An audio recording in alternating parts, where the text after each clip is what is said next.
بسم اللہ الرحمن الرحیم۔ السلام علیکم۔ ایک مرتبہ حضرت علی رضی اللہ تعالیٰ عنہ حضور کریم صلی اللہ علیہ وآلہ وسلم کی خدمت میں پیش ہونے جا رہے تھے کہ ان کی نظر ایک شخص پر پڑی جو مسلسل روئے جا رہا تھا۔ حضرت علی شیر خدا نے اس بندے سے رونے کا سبب پوچھا تو اس نے بتایا، میں ایک بہت ہی بڑا گناہ کر بیٹھا ہوں، مجھے اللہ تعالیٰ کے عذاب سے ڈر لگتا ہے، مجھے سمجھ نہیں آ رہی کہ میں کیا کروں۔ آپ حضور کریم صلی اللہ علیہ وآلہ وسلم کی خدمت میں میری معافی کی سفارش فرما دیں۔ حضرت علی شیر خدا نے اس شخص کو ساتھ لے کر حضور کریم صلی اللہ علیہ وسلم کی بارگاہ میں پیش ہونے گئے۔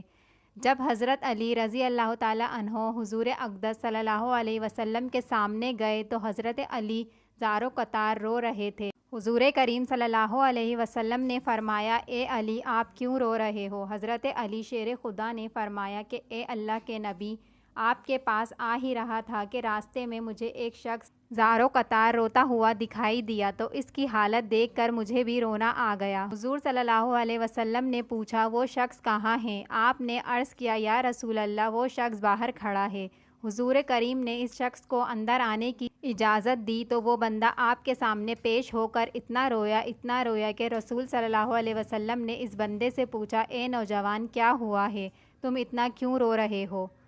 اس شخص نے جواب دیا، یا رسول اللہ مجھ سے بہت ہی بڑا گناہ ہو گیا ہے۔ حضور اکرم صلی اللہ علیہ وسلم نے فرمایا، مجھے یہ بتاؤ کہ تیرا گناہ بڑا ہے یا اللہ تعالیٰ کی رحمت بڑی ہے؟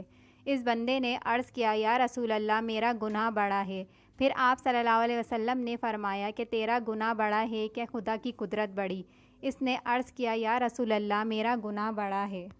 رسول کریم نے فرمایا کہ کیا تو نے شرک کا ارتکاب کیا ہے؟ بندے نے عرض کیا، یا رسول اللہ میں نے شرک نہیں کیا۔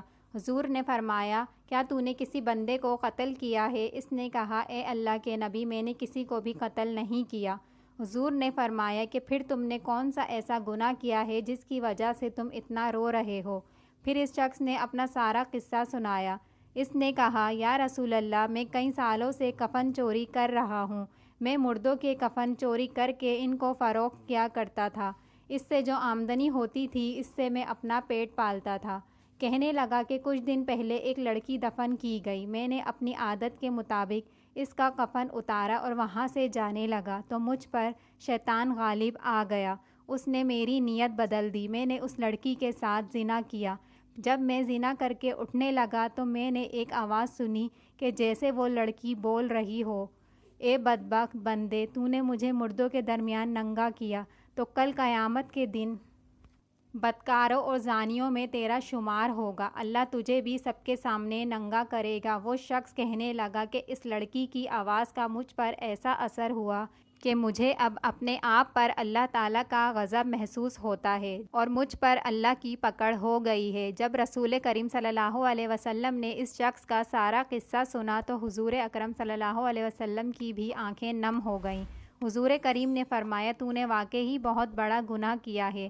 اس نے سوچا کہ رسول کریم اس وقت بہت ناراض ہیں، ایسا نہ ہو کہ آپ صلی اللہ علیہ وسلم کی زبان مبارک سے کوئی ایسی بات نہ نکل جائے جو میری بربادی کا مزید سبب بن جائے۔ وہاں سے نکل کر وہ شخص جنگل اور پہاڑوں کی طرف چلا گیا۔ وہ شخص کئی روز اللہ تعالیٰ کی عبادت میں مشغول رہا اور اللہ تعالیٰ سے رو رو کر اپنے گناہ کی معافی مانگتا رہا۔ اس کو ہر وقت وہ آواز سنائی دیتی، وہ ہر وقت اللہ تعالیٰ سے دعا مانگتا رہتا۔